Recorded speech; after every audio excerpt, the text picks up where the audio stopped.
turned inwards is self. When mind turns inward, it dissolves. Create the effect, cause will be there.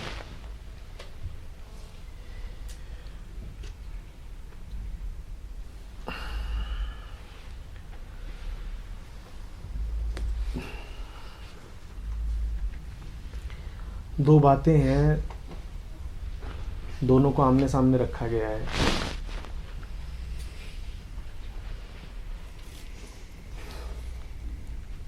रमण कह रहे हैं कि मन ही जब अपनी खोज में जाता है तो खो जाता है।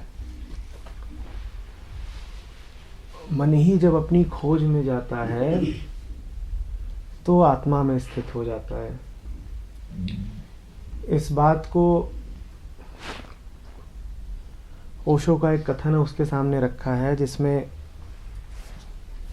ओशो ने कार्य कारण के तौर पे कहा है कि create the effect, cause will be there. जो फल है, जो कारण है, उसका सृजन कर दो, पाओगे कि जो स्रोत है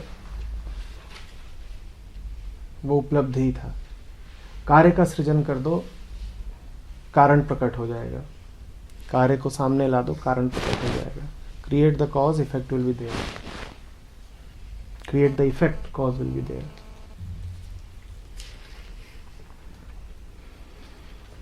दोनों बातें हैं, दिखने में अलग अलग लगती हैं एक सी। पहले बताइए, बातें समझ में आ गई हैं?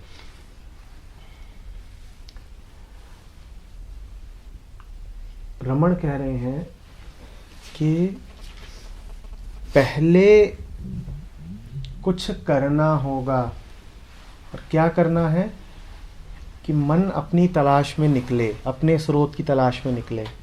मन पूछे कि कोहम, मन पूछे, और जब मन पूछेगा कोहम तो वो विलुप्त हो जाएगा।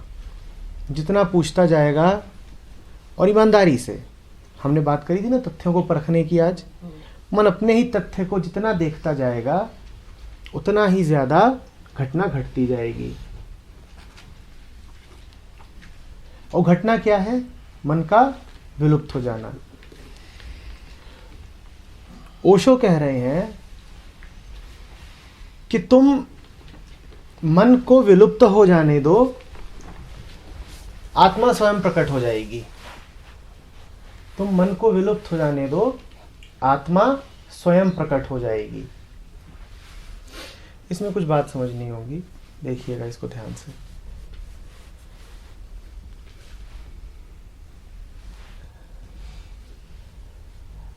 आप रीजनलेस को रीजन आउट नहीं कर सकते। आप रीजनलेस को रीजन आउट नहीं कर सकते।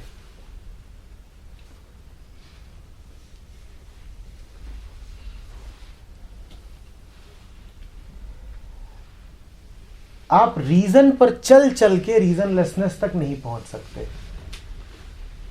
रीजन माने कारण। आप मन पे चल चल के, आप मन पर चल चल के मन का अतिक्रमण नहीं कर पाएंगे। वो नहीं संभव है। हाँ, आप अगर रीजनलेसनेस में स्थित हैं तब सारे रीजन अपने आप आपको स्पष्ट हो जाएंगे। समझिएगा बात को। एक तरीका यह है चलने का कि मैं तर्क देता रहूंगा, तर्क देता रहूंगा, तर्क देता रहूंगा, मैं सोचता रहूंगा, सोचता रहूंगा, और सोच सोच के अंततः जो अचिंत्य है उसको भी पालूंगा। ये सुनने में ठीक लगता है और ये आपको दरवाजे तक ले जा सकता है, पर ये आपको दरवाजे के बाहर नहीं ले जा पाएगा। ठीक है ना? आप तर्क करते रहें, तर्क करते रहें, तर्क करते रहें, रीजन पर चलते रहें, तो ये बात आपको रीजन के दरवाजे तक तो ले जा सकती है, पर रीजन लेसनेस में प्रवेश नहीं करा पाएगी।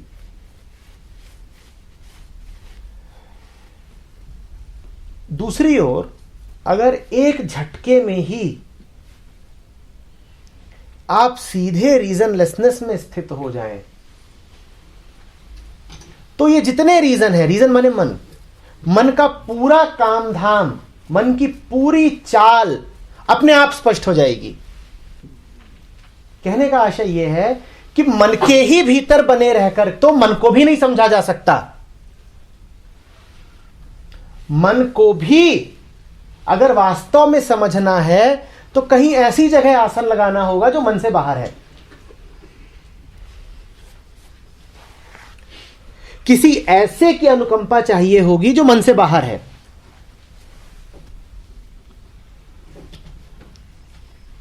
कहा गया है लगातार, ठीक है कि मन से मन को समझो, पर मन तो केवल भविष्य को जान सकता है और भूत को। समझने की ताकत तो वास्तव में मन के पास नहीं है। तो मन भी जब मन को समझ रहा है तो उसके ऊपर अनुकंपा किसी ऐसे की है जो मन के बाहर है। तो जब मन भी मन को समझने के लिए उस बाहर वाले पर आश्रित है, तो क्यों ना आप सीधे ही उसी में स्थित हो जाओ। आप सीधे ही वहीं बैठ जाओ ना। भाई आप कहते हो कि मैं पहले मन के सारे प्रक्रियाओं को समझूंगा, मैं इसको देखूंगा, मैं उसको देखूंगा, मैं ये करूंगा, मैं वो करूंगा। सवाल ये उठता है कि ये सब कर पाने की ताकत भी मन को कौन दे रहा है? ठीक है ना, यही तो हो रहा है ना। तो फिर आप सीधे वहीं बैठ जाओ, सीधे वहीं बैठ जाओ। किसने रोका है? हाँ, जो अभी कुछ समय तक उतनी हिम्मत नहीं जुटा पा रहे हैं, उनके लिए तरीका यह है कि वो मन में चलते रहे।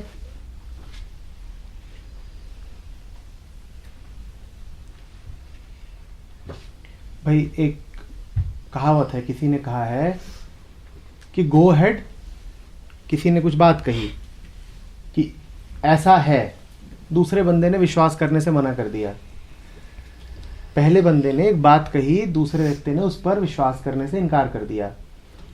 तो पहले का जवाब था कि go head and do the math और टेक इट ऑन फेथ।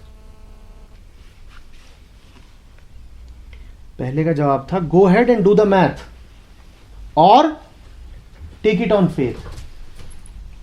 तो जब तक फेथ नहीं है तब तक तो चलो जाओ, अपना गुड़ा भाग कर लो, अपने सारे तर्क लगा लो, अपने सारे रीजंस में जी लो। तुम और करोगे भी क्या? कर लो, ठीक है, पर वैसा करके बस यह है कि तुम्हारा समय बहुत सारा लग जाएगा। अगर हिम्मत हो तो एक झटके में ही फेथ में चले जाओ और बात खत्म। So go ahead and do the math और टेक इट ऑन फेथ। अब ये तुम्हारे ऊपर है कि तुम कितनी हिम्मत जुटा सकते हो। हिम्मत नहीं जुट रही है तो ठीक है, मैथ ही कर लो, उसमें भी कोई बुराई नहीं, बस समय लगता रहेगा। हानि लाभ देख लो, परखते रहो, कहते रहो I am testing the waters, या एक झटके में ही कूद जाओ। कबीर का है कि जो तू चाहे मुक्त को छोड़ दे सवास, मुक्त जैसा ही हो रहे सब कुछ तेरे पास। वो जो मुक्त है वैसे ही हो जाओ एक झटके में। ये इस पर है कि तुम हिम्मत कितनी जुटा पाते हो।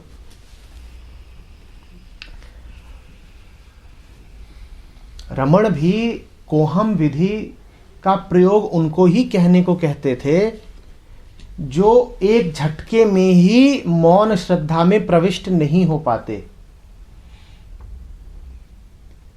वो कहते थे अगर तुम्हारा मन बहुत ही वाचाल है, बिल्कुल ही अनियंत्रित है, हमेशा कुछ ना कुछ करना ही चाहता है, तो मैं उसको करने का एक मार्ग दिखा देता हूं।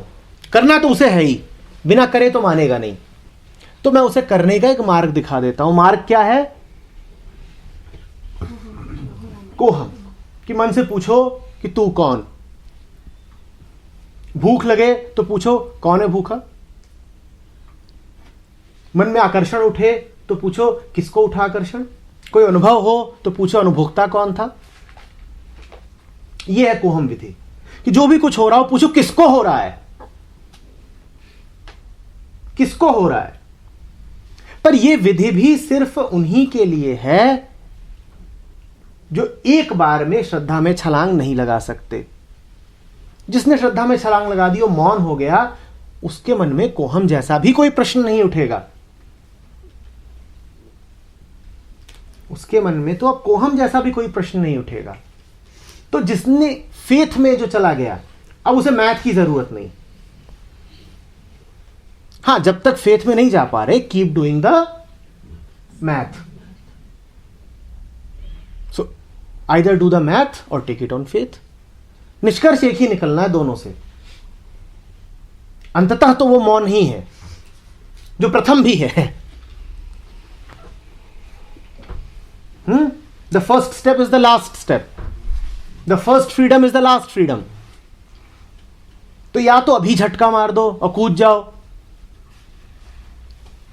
कि जैसे ठंडा पानी हो और आपको उसमें कूद ही जाना है। तो दो तरह के लोग हो सकते हैं, एक जो कहे ये रहा पानी और ये रहा मैं और मैं गया कूद, और दूसरे जो वो जो पानी है, जो पूल है, उसके 10-12 चक्कर मारे और कहें कि इससे हमें फायदा मिलता है, इससे हम पानी के बारे में ज्यादा जान पा रहे हैं। भाई वो थोड़े मानसिक तौर पर बुद्धिमान लोग हैं, तो कह रहे हैं ये पूल के चारों चक्कर मारने से हमें इस पानी के बारे में ज्यादा जानकारी मिल रही है, इससे हमें कूदने में मदद मिलेगी। देखो, जब कूदोगे तो कूदोगे ही। रमण महर्षि कह रहे हैं कि तुम अभी कूद तो पा नहीं रहे हो, तो जब तक तुम बाहर बाहर घूम रहे हो तो पूछो कोहम, ये कौन है जो डर रहा है पानी में जाने से। क्या पता कोहम पूछते पूछते समझ ही जाओ, बोर ही होके कूद जाओ कि इससे अच्छा तो कूद ही जाता हूं।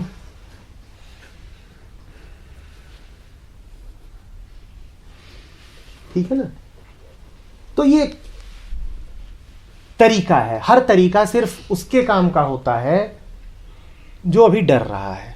तरीके बस उनके काम के होते हैं, पर हम चूंकि डरे ही हुए हैं इसीलिए तरीके मददगार होते हैं, उससे इनकार नहीं किया जा रहा। Methods are useful.